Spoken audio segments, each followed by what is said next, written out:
أما بعد فإن أصدق الحديث كتاب الله وأحسن الهدي هدي محمد صلى الله عليه وسلم وشر الأمور محدثاتها وكل محدثة بدعة وكل بدعة ضلالة وكل ضلالة في النار. قال الله تعالى في القرآن الحكيم: أعوذ بالله من الشيطان الرجيم، بسم الله الرحمن الرحيم. إن الذين قالوا ربنا الله ثم استقاموا تتنزل عليهم الملائكة ألا تخافوا ولا تحزنوا وابشروا بالجنة التي كنتم توعدون. نحن أولياؤكم في الحياة الدنيا وفي الآخرة ولكم فيها ما تشتهي أنفسكم ولكم فيها ما تدعون نزلا من غفور رحيم. وقال الله تعالى في موضع آخر: فإذا جاءت الطامة الكبرى يوم يتذكر الإنسان ما سعى وبرزت الجحيم لمن يرى فأما من طغى وآثر الحياة الدنيا فإن الجحيم هي المأوى وأما من خاف مقام ربه ونهى النفس عن الهوى فإن الجنة هي المأوى. وقال النبي صلى الله عليه وسلم: كل الناس يغدو فبائع نفسه فمعتقها أو موبقها. الحدیث رواه مسلم. بزرگان ملت، نوجوانان اسلام اور پیارے بچوں، اس کائنات میں زندگی گزارنے کے بے شمار طریقے ہیں۔ مغربی زندگی، مشرقی زندگی، جدید طرز زندگی، قدیم طرز زندگی، الغرض بے شمار طریقے ہیں جن کو اپنا کر لوگ اس دنیا میں زندگی گزار رہے ہیں۔ لیکن حقیقتاً اگر غور کیا جائے تو زندگی کے ان تمام پہلوؤں میں صرف دو قسم کی زندگی ایسی زندگی ہے جس زندگی کا شمار کیا جا سکتا ہے ایک نفس پرستانہ زندگی اور ایک رب پرستانہ زندگی۔ یہ دو زندگیاں حقیقی معنوں میں شمار کے قابل ہیں۔ اس کے سوا جتنی بھی طرز زندگیاں ہیں سب انہی دونوں کی شاخیں ہیں۔ نفس پرستانہ زندگی کا مطلب یہ ہے کہ جو بھی کائنات میں بسنے والے انسان اپنی زندگی گزارنے کے لیے اس طریقہ کار کو اختیار کرتا ہے تو اس کا مطلب یہ ہوتا ہے کہ وہ انسان ایک کھلا ہوا جانور ہے، ایک کھلا سانڈ کی طرح ہے کہ ان کے من میں جو کچھ آتا ہے، جو کچھ ان کا دل کرتا ہے اسی کے مطابق وہ زندگی گزارتا چلا جاتا ہے۔ اس کو منمانی زندگی بولتے ہیں۔ من کے خواہشات کو پورا کرنے کے لیے، اپنے زندگی کے تمام تر خواہشات کو مکمل کرنے کے لیے وہ آزاد ہے۔ ہر وقت وہ اپنی انہی خواہشات کی تکمیل کے لیے لگا دیتا ہے۔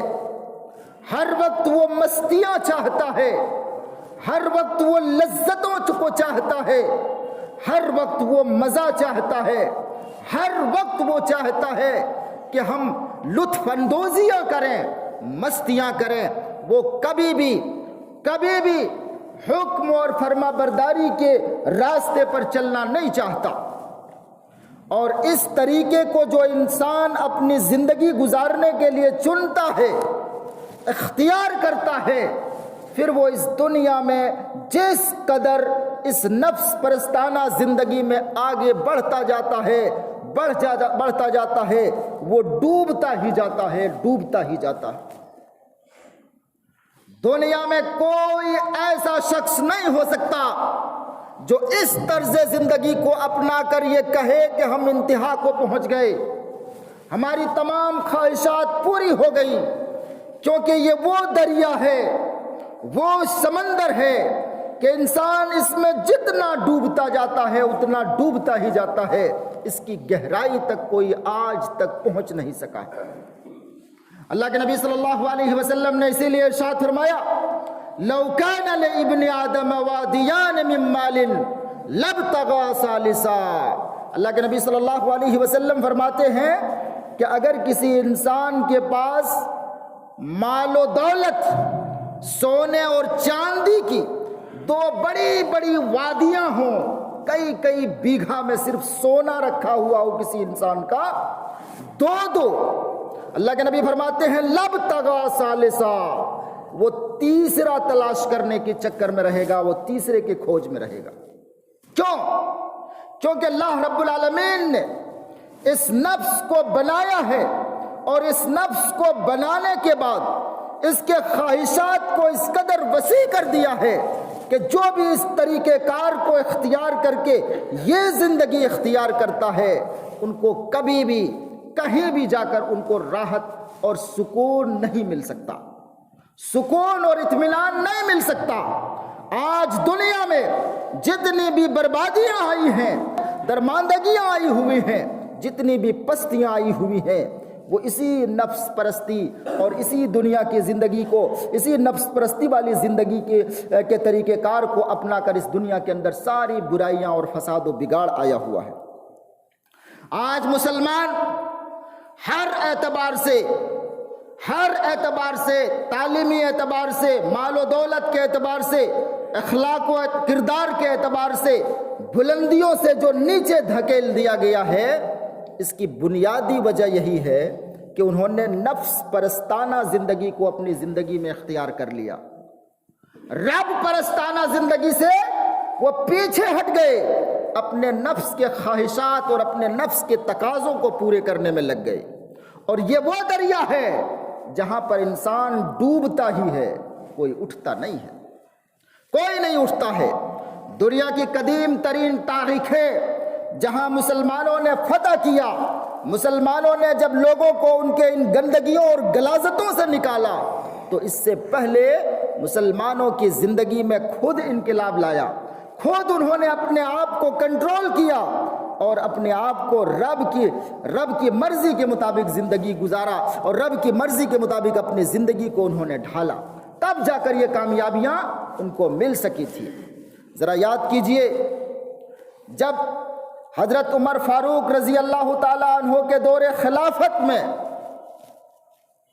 اس وقت دنیا کے دو سپر پاوروں میں سے ایران ایک زبردست سپر پاور کی حیثیت رکھتا تھا، ورلڈ لیول پر جس کی حکومت مسلم تھی، وہاں کا آخری بادشاہ جو بمشکل 18-20 سال کی عمر کا ہوگا، 20-22 سال کا نوجوان، مگر نفس پرستی کا یہ عالم تھا کہ تاریخ لکھنے والوں نے یہ بتایا ہے کہ اس زمانے میں ان کی 12,000 بیویاں تھیں، 12,000، اور ایران کے بڑے بڑے رئیس اور وہاں کے مڈل کلاس لوگ سب ایک دوسرے سے ریس کرنے کے چکر میں لگے ہوئے تھے، ایک دوسرے سے آگے دکھنے، ایک دوسرے سے آگے بڑھنے کے فراق میں لگے ہوئے تھے۔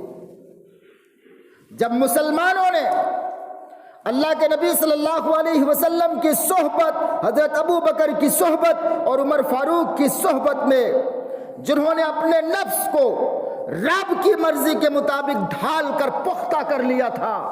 جب مسلمانوں نے اپنے روئے عرب کو، عرب کی سرزمین کو جب ان غلاظتوں سے پاک کیا تو اب اللہ رب العالمین کی چاہت یہ ہوئی کہ اس پیغام کو دور تک پہنچایا جائے۔ مسلمان عرب سے نکلے اور ہر طرف کی برائیوں اور اندھکاروں کو دور کرنے کے لیے وہ نکل پڑے تاکہ عام لوگوں کو روشنی کی طرف لا سکیں۔ مسلمان جس وقت ایران پہنچے، وہاں کے سپر پاور یزدگرد جب دیکھا کہ مسلمانوں سے لڑنے کی اب تاب ہمارے اندر نہیں رہی ہے، ہمارے تین گنا فوج مسلمانوں کی قلیل فوج کے سامنے ٹک نہیں پا رہا ہے، تو بالآخر انہوں نے یہ فیصلہ کیا کہ اب یہاں سے بھاگ کر نکلنا پڑے گا۔ چنانچہ وہاں کا بادشاہ جو کسرا سے تعلق رکھتا تھا، اس گدی پر جو بیٹھتا تھا وہ کسرا کہلاتا تھا، یزدگرد بادشاہ نوجوان جب وہاں سے بھاگا تو اپنے ساتھ 1000 باورچی، 1000 گانے بجانے والا گویا اور 1000 تقریباً بعض وہ پرندہ جو رکھتے تھے اپنے اسٹیٹس کے لیے، اس پرندے کو دیکھ ریکھ کرنے کے لیے 1000 لوگ ساتھ لیتے چلے گئے۔ ذرا یاد کیجئے، آخری وقت میں جب بھاگ رہا ہے تب بھی ان کی نفس پرستی کا یہ عالم ہے کہ اپنے ساتھ 1000 باورچی لے جا رہا ہے، 1000 گانے بجانے والوں کو لے جا رہا ہے۔ تو نفس پرستی کی یہ دنیا، آدمی جتنا مستی میں ڈوبتا ہے اتنا ہی وہ پستی میں چلا جاتا ہے اور اتنا ہی وہ بربادی کی اور چلا جاتا ہے۔ بالآخر وہاں مسلمان غالب آئے اور مسلمانوں نے اس طرز زندگی کو بدل کر دکھا دیا کہ جس طرز زندگی کو لوگ مانوس ہو چکے تھے، پورے طور پر اپنے معاشرے اور ماحول میں پورے طور پر اس پر ڈھل چکے تھے، اس کے باوجود مسلمانوں نے اس علاقے کو اندھکار سے نکال کر روشنی کی طرف لایا۔ تو کہنے کا مطلب یہ ہے کہ جب انسان اللہ پر ایمان لاتا ہے، اللہ کے نبی صلی اللہ علیہ وسلم پر ایمان لاتا ہے، پھر قرآن اور حدیث کے تقاضوں کے مطابق زندگی گزارتا ہے، تو یہ زندگی نفس پرستانہ زندگی نہیں ہوتی، یہ زندگی پھر رب کی مرضی کے مطابق کی زندگی ہوتی ہے۔ رب کی مرضی کے مطابق یہ زندگی ہوتی ہے، اور جو آدمی رب کی مرضی کے مطابق زندگی گزار لے، اپنے آپ کو اس چیز میں ڈھال لے، تو وہ دنیا میں بھی کامیابیوں سے نوازا جائے گا اور آخرت میں بھی کامیابیوں سے نوازا جائے گا۔ جیسا کہ اللہ رب العالمین نے فرمایا، ان الذین قالوا ربنا اللہ ثم استقاموا تتنزل علیہم الملائکہ۔ اللہ رب العالمین نے فرمایا کہ جو بھی کہتے ہیں کہ ہمارا رب اللہ ہے، جس نے اس بات کا اقرار کیا کہ ہمارا رب اللہ ہے، ثم استقاموا، پھر اپنے اس بات پر ڈٹ گئے۔ اس بات پر ڈٹ جانا کوئی آسان اور ایک جملہ میں نہیں بیان کیا جا سکتا، ایک جملہ نہیں ہے یہ کہنا کہ ہم نے اللہ پر ایمان لایا اور اس بات پر ڈٹ جانا دنیا کے سب سے بڑھ کر مشکل کاموں میں سے، سب سے بڑھ کر مشکل کاموں میں ہے۔ آپ کے نفس کے تقاضے آئیں گے، نفس کے تقاضے، جو نفس چاہتا ہے آرام کرنا، جب اللہ رب العالمین کی جانب آپ کو پکارا جائے گا، جب مسجد کی جانب آپ کو دعوت دیا جائے گا، جب اللہ رب العالمین جب تمہیں فلاح کی طرف بلائے گا، نماز کی طرف بلائے گا، تمہارا نفس چاہے گا کہ تم راحت اور آرام حاصل کرو، سکون حاصل کرو۔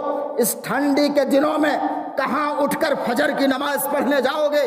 تمہارا نفس یہ تقاضا کرے گا کہ تم بستر میں سوئے رہو، تم نرم گداز بستروں میں اوڑھے رہو، گرمی حاصل کرتے رہو۔ تمہیں شیطان بہکائے گا کہ اگر یہاں سے نکلو گے تو ٹھنڈی لگ سکنے کا امکان ہے، ٹھنڈی لگ جانے کا امکان ہے، کتنی پریشانی ہوگی، مسجدوں کو چھوڑو، بعد میں نماز پڑھ لو گے۔ اس طرح کی چیزیں تمہارے نفس تم کو ابھارے گا۔ لیکن ایسے موقع پر ان الذین قالوا ربنا اللہ ثم استقاموا، ایسے موقع پر جنہوں نے یہ کہا کہ ہم نے ایمان لایا اوپر والے پر، رب العالمین پر، ثم استقاموا، پھر اپنے اس بات پر وہ ڈٹ گئے، اس بات پر وہ ڈٹ گئے۔ اللہ رب العالمین فرماتا ہے تتنزل علیہم الملائکہ، تو ایسے لوگوں پر فرشتے اترتے ہیں، فرشتے اترتے ہیں، ان کو حوصلہ افزائی کرتے ہیں۔ ابھی تک ان کے پاس کون تھا؟ شیطان تھا، جو چاہتا تھا فجر کی نماز میں یہ بندہ نہ جائے، بستر میں پڑا رہے، بستر میں پڑا رہے، اوڑھا رہے، ٹھنڈی سے بچتے رہیں۔ یہ بدن چاہتا تھا، ان کا جسم چاہتا تھا، اور شیطان اس بات کو تھپ تھپا رہا تھا۔ مگر جو بندہ اس بات پر ڈٹ گیا، ثم استقاموا، اللہ تعالیٰ فرماتا تتنزل علیہم الملائکہ، ان کے اوپر فرشتے نازل ہوتے ہیں، فرشتے طمانینت کا، سکون کا، راحت کا، ان کو ابھارتے ہیں، ان کو اٹھاتے ہیں۔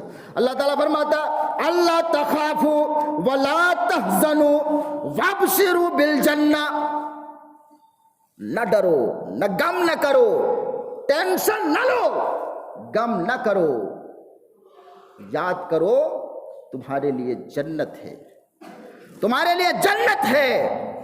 تو جو ایسے موقع پر اپنے نفس کی خلاف ورزی کر لے جائے، اور صرف یہ چیز نہیں، دنیا میں بے شمار تقاضے ہیں، حرام مال کا اچانک بڑا سا ذخیرہ آپ کو ہاتھ لگنے والا ہے، بس ایک معمولی سا قلم چلانا ہے، معمولی سا جھوٹ بولنا ہے، ایک معمولی سا دھوکہ دینا ہے، آپ کے پاس کروڑوں کا مال آ جانے کا امکان ہے۔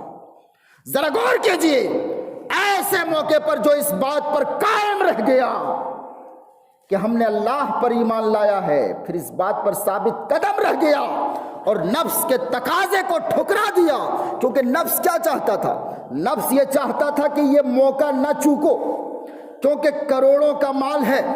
اب کروڑوں کے مال میں معمولی سا ہیر پھیر اگر ہم کر دیں گے، ایک قلم چلانے کی دیر ہے، ایک معمولی سا دھوکہ دینے کی ضرورت ہے، ایک جھوٹ بولنے کی ضرورت ہے، یہ پیسہ ہمارے پاس آ جائے گا، پھر بعد میں ہم توبہ استغفار کرتے رہیں گے۔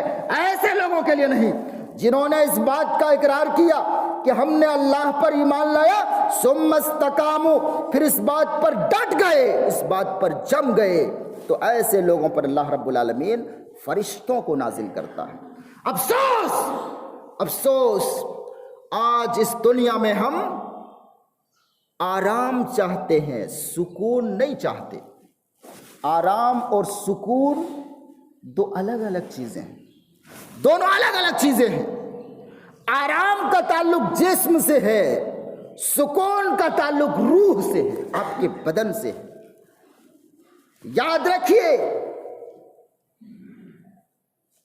لینے میں آرام، لینے میں سکون نہیں ہے، سکون دینے میں ہے۔ کھانے میں سکون نہیں ہے، سکون کھلانے میں ہے۔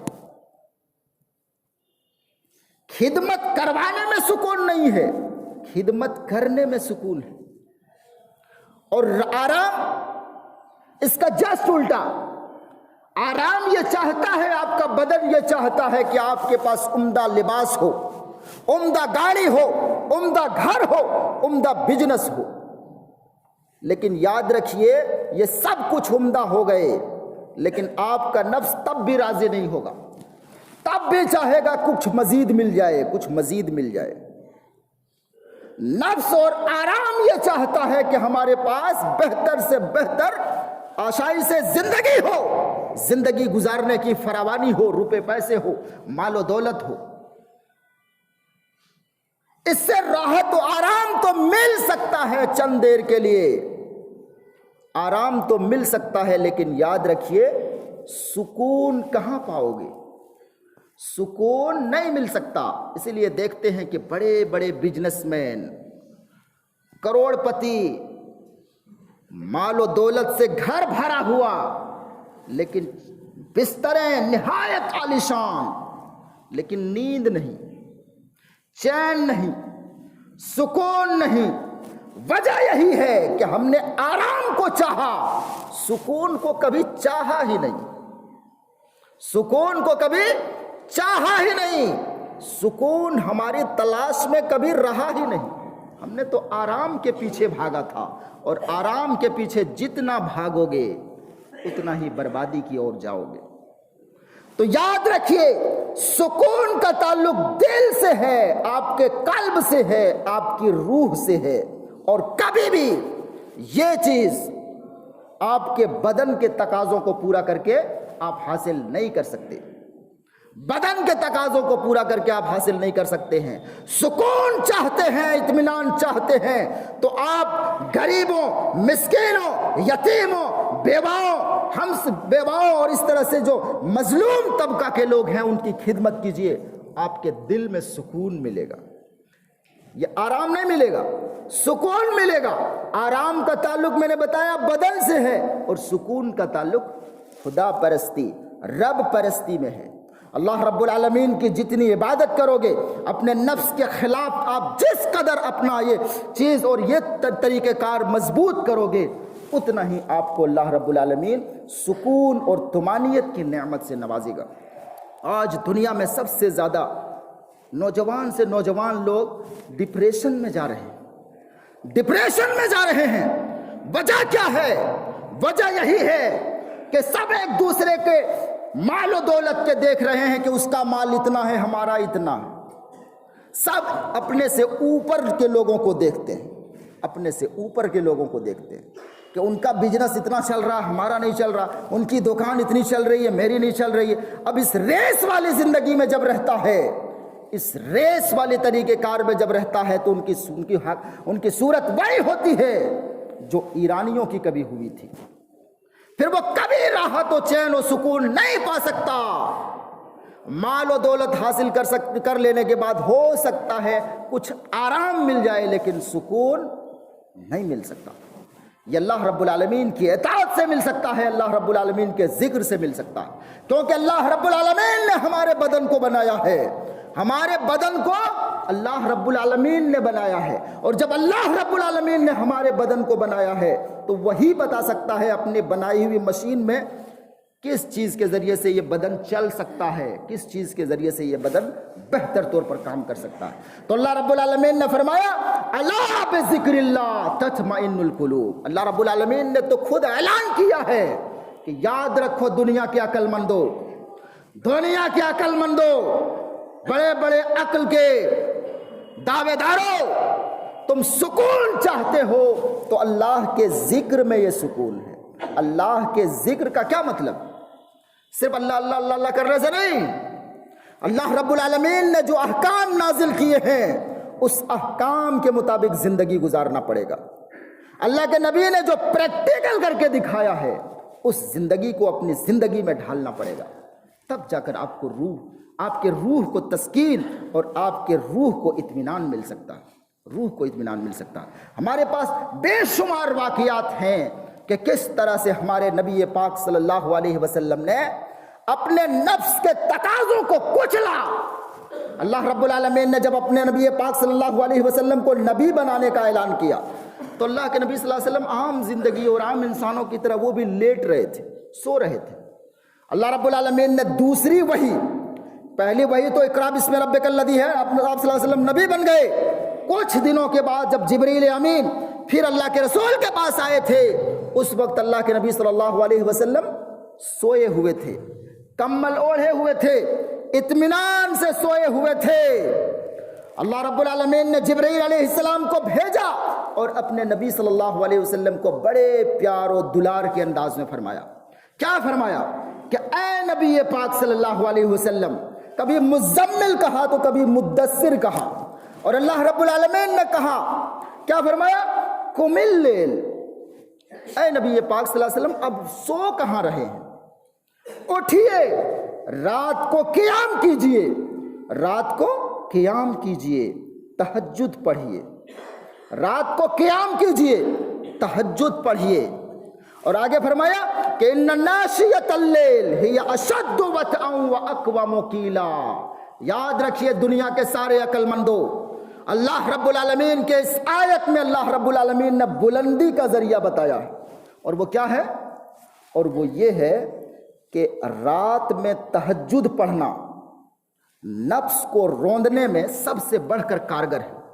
آپ کو اپنے نفس پر کنٹرول چاہیے، آپ کو زندگی میں سکون چاہیے، اطمینان چاہیے، تو رات کو جاگ کر تہجد کی نماز پڑھنی پڑے گی، تہجد کی نماز۔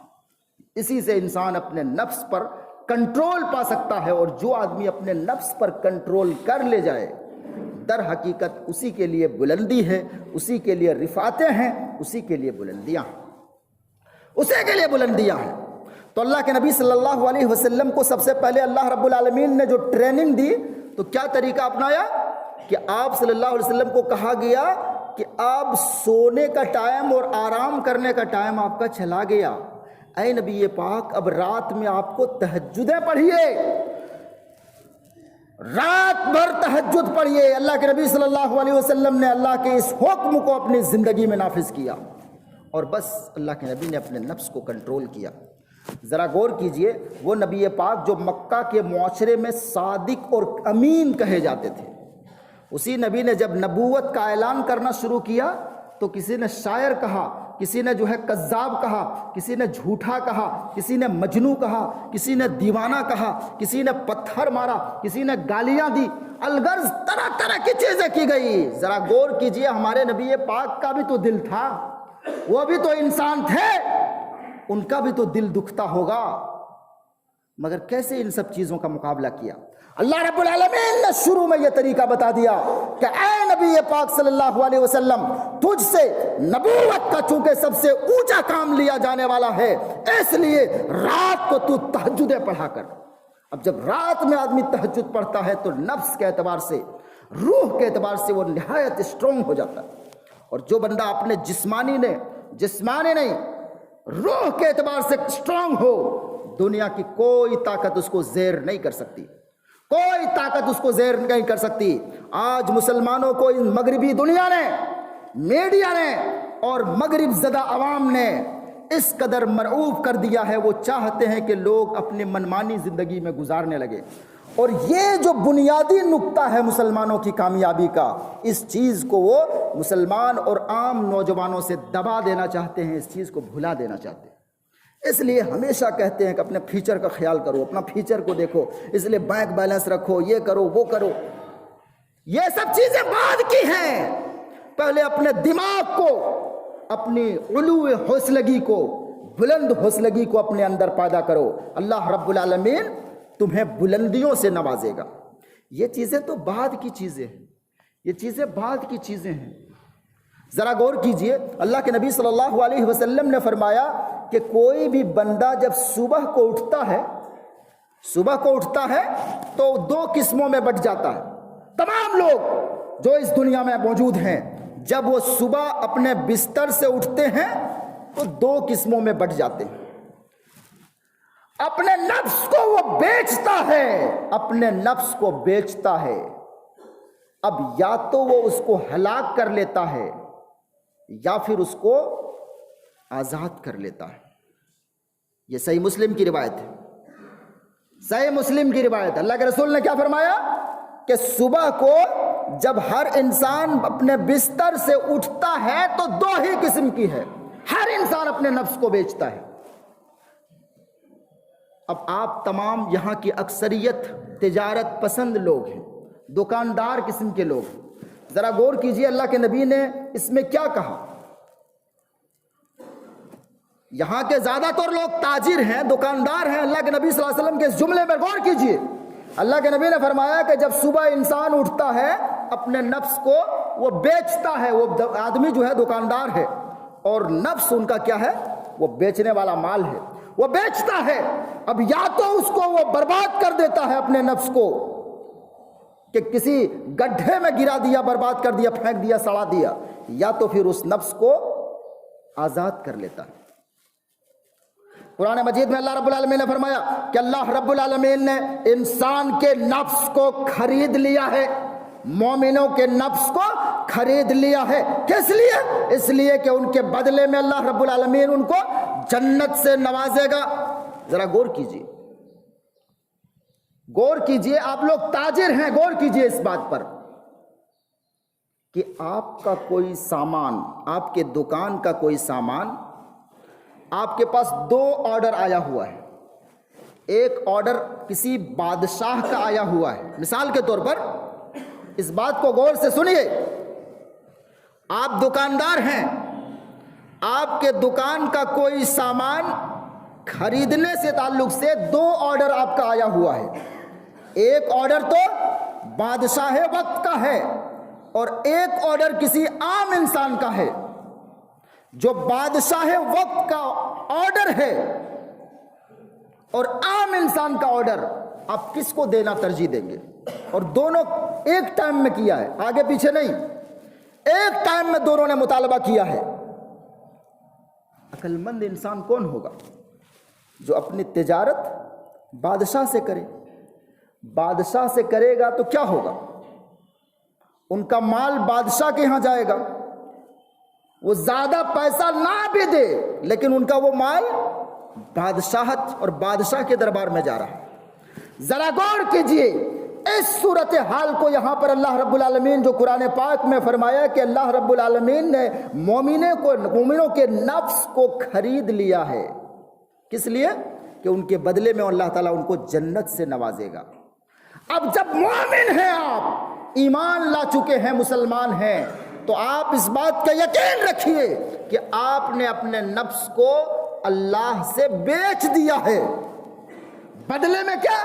بدلے میں پیسہ نہیں، بدلے میں جنت اللہ رب العالمین نے آپ کو دے رکھا ہے. اب وہ کتنا بڑا بیوقوف ہو سکتا ہے وہ دکاندار جو ایک سودا کر چکا ہے، وہ یہاں ایک ڈیل کر چکا ہے اللہ رب العالمین سے کہ ان کے بدلے میں ان کو نہایت ہی زیادہ جنت مل رہا ہے، جس سے بڑھ کر اور کسی بدلے کی امید نہیں کی جا سکتی. اب کتنا بڑا بیوقوف ہو سکتا ہے وہ آدمی جو اس تجارت سے منہ موڑ کر اپنا بدن، اپنا جسم کہیں اور بیچ دے، کہیں اور بیچ دے. اب کہیں اور بیچو گے شیطان کے ہاتھوں میں تو وہ مختصر سا فائدہ آپ کو دے گا، مختصر، نہایت مختصر، تھوڑی سی نیند، تھوڑی سی راحت، اور کیا دے سکتا ہے وہ.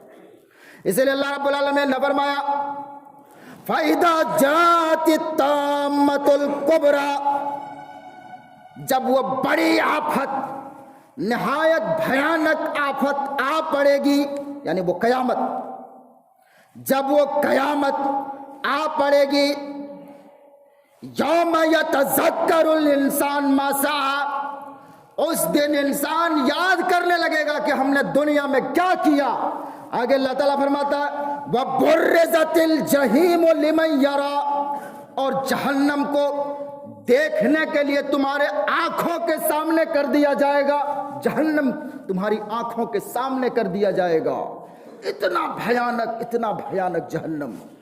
آگے اللہ رب العالمین فرماتا ہے فَأَمَّا مَنْ طَغَى وَآثَرَ الْحَيَاةَ الدُّنْيَا فَإِنَّ الْجَحِيمَ هِيَ الْمَأْوَىٰ، کہ جس آدمی نے دنیا میں بغاوت والا راستہ اختیار کیا، اپنی نفس پرستی کو ترجیح دیا، اللہ رب العالمین کے فرمان کو چھوڑ کر اپنے نفس کی مستی کو چاہا، کہ ایک طرف جب مؤذن حی علی الصلاۃ، حی علی الفلاح کی صدا دے رہا تھا کہ آؤ کامیابی کی طرف، آؤ نماز کی طرف، تو انہوں نے اس پیغام کو نہیں سنا، اپنے بدن کے تقاضے کو پورا کیا، بستر میں لیٹا رہا، اپنی محبوب بیوی کے ساتھ یا کہ اپنے محبوب بچوں کے ساتھ اپنے گھر میں سویا رہا. اس اللہ رب العالمین کے فرمان کو انہوں نے نہیں سنا، تو قیامت کے دن جب جہنم تمہاری آنکھوں کے سامنے، جیسے موبائل کا اسکرین تمہاری آنکھوں کے سامنے ہوتا ہے، وہ جہنم پریکٹیکل، وہ جہنم لائیو آپ کے سامنے کر دیا جائے گا. اللہ تعالیٰ فرماتا ہے فَأَمَّا مَنْ طَغَى، اس دنیا میں جنہوں نے بدماشیاں کی ہوگی، بدتمیزیاں کی ہوگی، اپنے نفس کے تقاضوں کو پورا کیا ہوگا، فَإِنَّ الْجَحِيمَ هِيَ الْمَأْوَىٰ، تو یہ جہنم سیدھا ان کا ٹھکانہ بنے گا.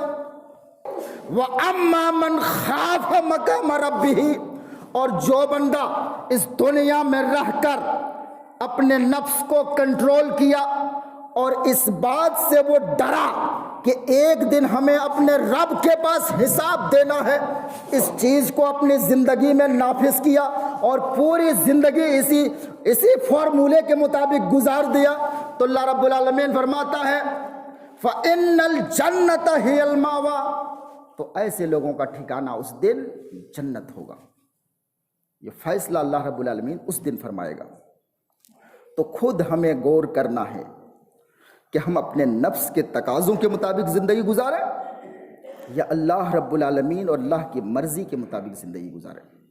بہت سے واقعات تھے، وقت نہیں ہے، ورنہ ان چیزوں کو میں بیان کرتا۔ اللہ رب العالمین سے ہم دعا کرتے ہیں کہ اللہ رب العالمین، ہم نے جب وعدہ کیا ہے ہم مسلمان ہیں، تو اللہ رب العالمین کے اس فرمان یا ایھا الذین آمنوا آمنوا، اے وہ لوگوں جو ایمان لے آئے ہو ایمان لے آؤ، تو ایمان والوں سے اللہ رب العالمین کہہ رہا ہے ایمان لے آؤ۔ اس کا مطلب کیا ہو سکتا ہے؟ اس کا مطلب یہ ہو سکتا ہے ایک تو آپ نے منہ سے بول دیا ہے، یا آپ مسلم گھرانے میں پیدا ہو گئے ہیں، آپ کے باپ نے یا آپ کے دادا نے آپ کا نام رکھ دیا ہے مسلم نام، اردو نام یا عربی میں نام آپ کا رکھ دیا ہے، تو آپ مسلمان نہیں ہو گئے۔ آپ کو اپنے ذاتی طور پر ایمان لانا پڑے گا، اور ذاتی طور پر ایمان لانا قربانیوں کو چاہتی ہے، اور قربانیاں اسی وقت ممکن ہو سکتی ہے جب آپ اپنے نفس کی خلاف ورزی کر کے اپنے نفس کو اپنے کنٹرول میں کریں گے۔ ایک صوفی شاعر نے کہا ہے کہ وَالنَّفْسُ كَالطِّفْلِ، جو انسان کا نفس ہے وہ بچہ جیسا ہے، بچہ جیسا ہے، اگر تو اس کو چھوڑ دے گا شَبَّ عَلَىٰ حُبِّ الرَّضَاعِ، تو جوان ہو جائے گا مگر ماں کا دودھ پینے کی خواہش وہ نہیں چھوڑے گا۔ اگر 2 سال کا بچہ ماں اگر نہ چھڑائے زبردستی تو جوان ہو جائے گا اور دودھ چھوڑنے والا نہیں ہوگا۔ اس شاعر نے کہا ہے کہ نفس جو ہوتا ہے وہ بچوں جیسا ہوتا ہے کہ اگر ماں ان کو دودھ نہ چھڑائے تو بچہ جوان ہو جائے گا، تب تک جو ہے دودھ پینے والی خواہش ختم نہیں ہوگی، لیکن اگر چھڑایا، بچپنے سے کوشش کیا تو پھر وہ چھوڑ دے گا۔ اس کا مطلب یہ ہے کہ نفس کو اگر کنٹرول کرنا چاہو تو کر سکتے ہو، اور نہ چاہو تو بس ڈھیل چھوڑ دو اور مستیاں کرو، پھر بربادیاں اور درماندگیاں تمہاری مقدر رہے گی۔ اللہ رب العالمین ہمارے نفس کو مضبوط کر۔ اللہ رب العالمین ہم نے تم سے وعدہ کیا ہے کہ ہم مسلمان ہوئے ہیں، اس وعدے پر ہم کہ تیرے احکام کے مطابق زندگی گزاریں گے۔ اللہ رب العالمین اس چیز کو ہم اپنے زندگی میں نافذ کرنے کی توفیق عطا فرما۔ اللہ رب العالمین ہمیں اپنے اندرونی طور پر راحت اور آرام کے بجائے ہم سکون کی زندگی بسر کر سکیں۔ اللہ رب العالمین ایسی ہمیں توفیق عطا فرما۔ اللہ رب العالمین ہمارے حوصلوں کو بلند فرما۔ اللہ رب العالمین ہماری پستیوں کو دور فرما، ہمیں ایک نئے طرز زندگی گزارنے اور اللہ رب العالمین کے مرضی اور اللہ کے نبی صلی اللہ علیہ وسلم کے طریقے کے مطابق زندگی گزارنے کی توفیق عطا فرما۔ آمین، وتقبل یا رب العالمین۔